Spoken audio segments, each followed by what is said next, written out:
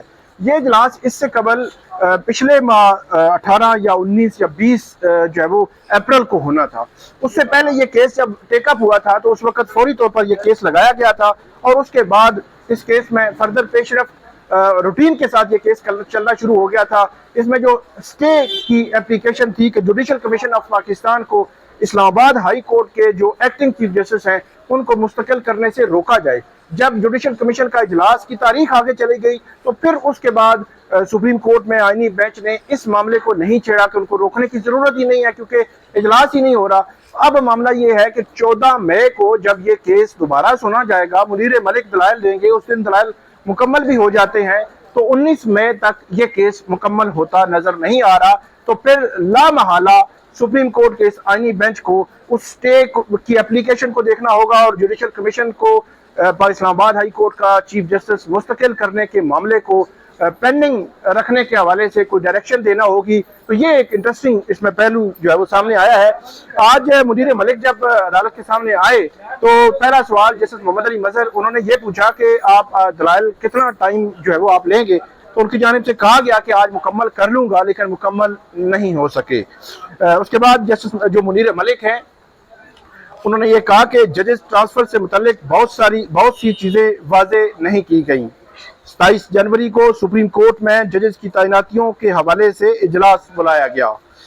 Supreme court ججز، اچھا یہ 27 جنوری کے اجلاس کے جو حوالہ دیا جا رہا ہے کہ 27 جنوری کو سرکولر ہوا تھا کہ 11 فروری کو اجلاس ہوا تھا کہ 27 جنوری کو سرکولر ہوا تھا کہ 11 فروری کو جوڈیشل کمیشن آف پاکستان کا ججز تعیناتی کے حوالے سے اجلاس ہوگا، اور اس میں عامر فاروق سمیت جو اس وقت چیف جسٹس سے اسلام آباد ہائی کورٹ کے، تو ان سمیت باقی ججز کو کنسیڈر کیا جائے گا۔ تو اس کا وہ حوالہ دے رہے ہیں۔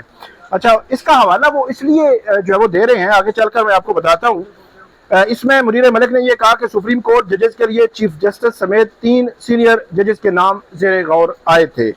لاہور ہائی کورٹ کے ججز بھی شارٹ لسٹ کیے گئے۔ اس کے علاوہ جسٹس سرفراز ڈوگر لاہور ہائی کورٹ کے سینئرٹی لسٹ میں 16ویں نمبر پر تھے۔ اچھا یہ جو بات کی انہوں نے کہ 27 جنوری کو سرکولر ہو گیا تھا اجلاس کا، تو ان کے کہنے کا مقصد یہ ہے کہ چیف جسٹس عامر فاروق جو اسلام آباد ہائی کورٹ کے چیف جسٹس تھے، ان کا نام 27 جنوری کو ان کو بتا دیا گیا کہ آج سے ٹھیک 15 دنوں کے بعد 11 فروری کو آپ کا سپریم کورٹ کے لیے نام کنسیڈر ہونا ہے۔ تو جب آپ کا نام کنسیڈر ہونا ہے تو اس کے بعد یہ ٹرانسفر والی ساری صورتحال شروع ہوئی، اور ٹرانسفر 2 ججز کی ٹرانسفر 4 دنوں میں اور 1 جج کی ٹرانسفر 2 دنوں میں مکمل ہوئی۔ اور اس میں جس طرح سمریاں گھومتی پھرتی رہیں، یہ دن تھا 1 فروری کا، اور اس میں نے پہلے ویڈیو میں آپ کو بتا چکا ہوں کہ 1 فروری کو اسلام آباد ہائی کورٹ کے chief justice of Pakistan, secretary قانون، اس کے علاوہ وزیر اعظم، صدر، گزٹ نوٹیفیکیشن، یہ ساری چیزیں ایک ہی دن جو ہے وہ ہو گئی۔ تو بہت ہی پھرتی دکھائی گئی تھی۔ تو کہنے کا مقصد یہ ہے کہ سرکولر جب ہو گیا تھا تو پھر چاہیے یہ تھا کہ 11 فروری کے بعد اس کو دیکھ لیتے۔ اس کے بعد منیر ملک نے یہ بھی کہا کہ لاہور ہائی کورٹ کی سینئرٹی لسٹ کہاں ہے۔ جسٹس محمد علی مظہر نے یہ پوچھا کہ لاہور ہائی کورٹ کی سینئرٹی لسٹ کہاں ہے، تو بیرسٹر صلاح الدین نے کہا کہ رجسٹرار لاہور ہائی کورٹ نے جو جواب جمع کروایا ہے اس میں وہ سینئرٹی لسٹ موجود ہے۔ اس میں منیر ملک نے کہا کہ اسلام آباد ہائی کورٹ میں 3 ججز کو ٹرانسفر کر کے لایا گیا۔ جسٹس محمد علی مظہر نے کہا کہ آپ کا اعتراض یہ ہے کہ پہلے سے طے نہیں ہوا تھا، یہ اعتراض ہے۔ اس کے بعد یہ کہتے ہیں کہ چیف جسٹس نے جوڈیشل کمیشن اجلاس میں سینئرٹی کے حوالے سے بات کی تھی، کیا بات جوڈیشل کمیشن کی میٹنگ منٹس میں موجود ہے؟ جسٹس محمد علی مظہر نے یہ کہا، منیر ملک نے کہا کہ اگر چیف جسٹس نے سینئرٹی کے حوالے سے بات کی تھی تو پھر ہمارے لیے بہت اہم ہے۔ اور منیر ملک نے یہ بھی کہا کہ اٹارنی جنرل نے اس میٹنگ میں کہا کہ سینئرٹی کی حد تک ان کی رائے چیف جسٹس سے مختلف ہے۔ اچھا اس میں آج جو انٹرسٹنگ چیز جو ہے آج منیر ملک ان کی جانب سے سپریم کورٹ کے آئینی بینچ کے سامنے رکھی گئی، وہ آج سے 2 روز قبل جو chief justice of Pakistan justice Yahya Afridi ان کی جو کورٹ رپورٹرز ہیں، جو press association of supreme court ہے، ان کے ساتھ ایک نشست ہوئی تھی، ایک میٹنگ ہوئی تھی، ملاقات ہوئی تھی۔ اس ملاقات کو آپ پریس کانفرنس بھی کہہ سکتے ہیں کہ جس میں انہوں نے اپنا جو ہے وہ دورہ چین ہو، ترکی ہو، جو ہے وہ آذربائیجان اور بنگلہ دیش کے چیف جسٹس اور ان کی جو جوڈیشری ہے ان سے جو ملاقاتیں ان کی ہوئی اور اس کے سارے سینیریو کے حوالے سے انہوں نے میڈیا کو بریف کیا تھا کہ وہ اے آئی کی طرف بڑھ رہے ہیں، جدید ٹیکنالوجی کی طرف بڑھ رہے ہیں، تو اس میں ایک سوال ہوا تھا ان سے جو سینیارٹی کے حوالے سے، تو انہوں نے کہا تھا کہ جو ٹرانسفر ہے ایک ہائی کورٹ سے دوسری ہائی کورٹ ٹرانسفر، میں اس کے حق میں ہوں میری ذاتی رائے میں، لیکن جو سینیارٹی ہے وہ باٹم سے ہوگی۔ تو یہ بہت امپورٹنٹ پہلو ہے کہ سینیارٹی باٹم سے ہوگی۔ یہی موقف ہے اسلام آباد ہائی کورٹ کے 5 ججز کا جو سپریم کورٹ کے سامنے ہے، اور یہی ایکچولی جو بات کی جا رہی ہے کہ جو سینیارٹی ہوگی وہ باٹم سے ہوگی، کہ اگر جیسے سرفراز جوگر لاہور ہائی کورٹ سے 15 نمبر پر آتے ہیں تو یہاں پہ اسلام آباد ہائی کورٹ میں اگر 7 جج ہیں تو 8ویں نمبر پہ ان کی سینیارٹی آئے گی، نہ کہ پہلے نمبر پہ۔ تو چیف جسٹس شاہی آفریدی نے اس کو سپورٹ کیا۔ آج منیر ملک ان کی جانب سے اخبارات کے تلاشے وہ پوری ایک فائل کی صورت میں سپریم کورٹ کے سامنے رکھے گئے کہ یہ ایک میٹنگ میں انہوں نے بات کی ہے اور چیف جسٹس نے اپنی جو ہے وہ رائے دی ہے۔ اس کے بعد منیر ملک نے کہا کہ جو جس وقت جسٹس سرفراز ڈوگر کو ٹرانسفر کیا گیا لاہور ہائی کورٹ میں 33 ججز تھے۔ منیر ملک نے یہ بھی کہا کہ کیا تمام ججز کو ٹرانسفر ہونے کا موقع دیا گیا اور کیا اتفاقیہ طور پر جسٹس سرفراز ڈوگر کو ٹرانسفر کے لیے چنا گیا۔ جسٹس سرفراز ڈوگر کا ٹرانسفر اتفاقیہ نہیں، سوچی سمجھی منصوبہ بندی سے ہوا ہے، منیر ملک نے یہ الج کیا۔ جسٹس صلاح الدین ببر نے کہا کہ آپ کا اعتراض جسٹس سرفراز ڈوگر کی ٹرانسفر پر ہے، تو اس پر منیر ملک نے کہا کہ یہ ٹرانسفر اسلام آباد ہائی کورٹ پر قبضہ کرنے کے لیے کی گئی اور جو ججز ٹرانسفر کے وقت سینیارٹی کے معاملے کا چیف جسٹس سے مشاورت نہیں کی گئی۔ منیر ملک نے کہا کہ چیف جسٹس پاکستان نے بھی کہا کہ ان کے مطابق ٹرانسفر ہونے والے ججز کو سینیارٹی میں سب سے نیچے ہونا چاہیے۔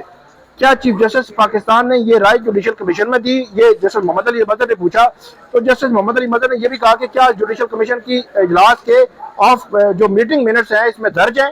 بیرسٹر صلاح الدین نے کہا کہ چیف جسٹس آف پاکستان نے یہ رائے جوڈیشل کمیشن کے اجلاس کے علاوہ صحافیوں سے گفتگو میں بھی دی، اور چیف جسٹس کی اس رائے کے بعد اٹارنی جنرل نے صحافیوں سے گفتگو کی اور اٹارنی جنرل نے بھی کہا کہ وہ چیف جسٹس پاکستان سے رائے کے اتفاق نہیں کرتے۔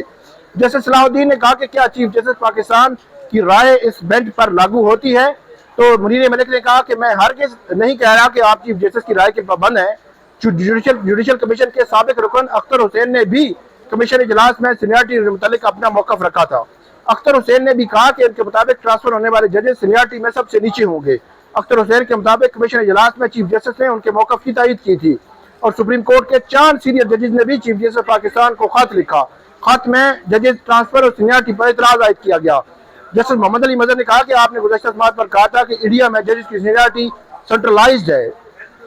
جسٹس محمد علی مظہر نے کہا کہ ایسی صورتحال میں ہمارے پاس سینیارٹی کا اصول طے کرنے کے لیے کیا طریقہ کار ہوگا، اور میرا خیال میں ججز ٹرانسفر کے وقت چیف جسٹس سے سینیارٹی سے متعلق بھی مشاورت کی جانی چاہیے تھی، جہاں پر عدالت نے مزید کیس کی سماعت 14 مئی تک ملتوی کر دی، اور 14 مئی کو اب جو ہے وہ اس کیس کی مزید جو ہے وہ سماعت ہوگی۔ 14 مئی کو منیر ملک اس کیس میں اپنے جو ہے وہ دلائل جاری رکھیں گے۔ اس میں اہم مرحلہ ہے کہ یہ کیا 19 مئی سے پہلے قائم مقام چیف جسٹس کو ایکٹنگ چیف جسٹس کو مستقل کرنے کے حوالے سے پہلے اس اجلاس سے پہلے کیا اس کا فیصلہ ہو پائے گا؟ بظاہر مشکل لگ رہا ہے، تو پھر جو آئینی بینچ ہے اس کو جوڈیشل کمیشن کو اسلام آباد ہائی کورٹ کے قائم مقام چیف جسٹس کو مستقل کرنے کے حوالے سے روکنا ہوگا، ممکنہ طور پر روکا جا سکتا ہے۔ آگے بڑھتے ہیں۔ 190 million pound case, Imran Khan کی رہائی کے حوالے سے پی ٹی آئی کوشش کر رہی ہے، اسٹرگل کر رہی ہے۔ عمران خان کے 190 ملین پاؤنڈ کیس میں جو بشرا بی بی اور عمران خان کی جو ضمانت کی درخواستیں ہیں ان پر آج سماعت ہوئی ہے۔ ان پر قائم مقام چیف جسٹس سرفراز ڈوگر اور جسٹس جو ہے وہ محمد آصف، انہوں نے اسلام آباد ہائی کورٹ میں سماعت کی۔ تو سماعت کے دوران جو عمران خان کی جو بہنیں ہیں وہ موجود تھے، ان کے وکلا کو پارلیمنٹیرین موجود تھے، تو وہاں پہ عدالت نے یہ کہا کہ کیونکہ رجسٹرار آفس نے عمران خان اور بشرا بی بی کی درخواستوں پر اعتراض عائد کیا ہوا ہے، تو اس لیے ہم وہ اعتراض ختم کر رہے ہیں اور آئندہ ہفتے اس کیس کو سماعت کے لیے مقرر کیا جائے۔ تو یوں یہ کیس ایک دفعہ پھر لٹک گیا ہے۔ یہ 17 جنوری 2025 کو جو احتساب عدالت ہے اس کی جانب سے عمران خان اور بشرا بی بی کو 190 ملین پاؤنڈ کیس میں 14 سال اور 7 سال قید کی سزائیں ہوئی تھی۔ اس کے خلاف اپیلیں 28-27 جنوری کو آ چکی تھیں۔ اس کے بعد سزا معطلی کی درخواستیں آئی ہوئے بھی ایک ماہ سوا ماہ ہو چکا ہے، لیکن چل سو چل ہے۔ جو بیرسٹر سلمان صفدر ہیں ان کو اس کیس میں جو ہے وہ دینا پڑا، ارلی ہیئرنگ کی درخواستیں جو ہے وہ دائر کرنا پڑی، اور اس کے بعد یہ کیس جو ہے وہ سماعت کے لیے مقرر ہوا۔ اب اس پر اعتراض آیا تھا، اعتراض ختم کر کے اب آئندہ ہفتے کے لیے لگایا گیا ہے۔ اب آئندہ ہفتے پتہ چلے گا کہ یہ کیس کس رخ پہ جاتا ہے۔ آگے بڑھتے ہیں، آخری ہمارا موضوع ہے عمران خان توہین عدالت کیس۔ 2022 آزادی مارچ کا یہ کیس ہے، جو کیس آئینی بینچ کے سامنے لگا تھا، تو آئینی بینچ کے سامنے جیسے جمال خان مندوخیل جو بینچ کے ممبر ہیں ان کی جانب سے بھی سوال اٹھایا گیا کہ کیا یہ کیس آئینی بینچ کے سامنے ہی فکس ہونا چاہیے تھا، تو وہاں پہ سلمان اکرم راجہ ان کی جانب سے کہا گیا کہ یہ آئینی بینچ کا کیس نہیں ہے، یہ ریگولر بینچ پہ جائے گا، جس کے بعد جسٹس امین الدین خان کی سربراہی میں جو بینچ کیس سن رہا تھا اس کی جانب سے یہ کیس جو ہے وہ بھیج دیا گیا ریگولر بینچ کو، اور ایڈیشنل اٹارنی جنرل نے یہ بھی کہا کہ کیونکہ مخصوص نشستوں کے کیس میں توہین عدالت کا جو کیس ہے وہ بھی جو ہے وہ ریگولر بینچ کو بھیجا گیا ہے، تو اس لیے یہ بھی اس طرف جائے گا، تو یہ کیس بھی ریگولر بینچ کو بھیج دیا گیا ہے، اب وہی بینچ اس کیس کی سماعت کرے گا۔ تو یہ تھی آج کی ہماری ویڈیو، امید ہے آپ کو پسند آئے گی، اس پہ فیڈ بیک کیجیے گا، کامنٹ کیجیے گا۔ اللہ حافظ۔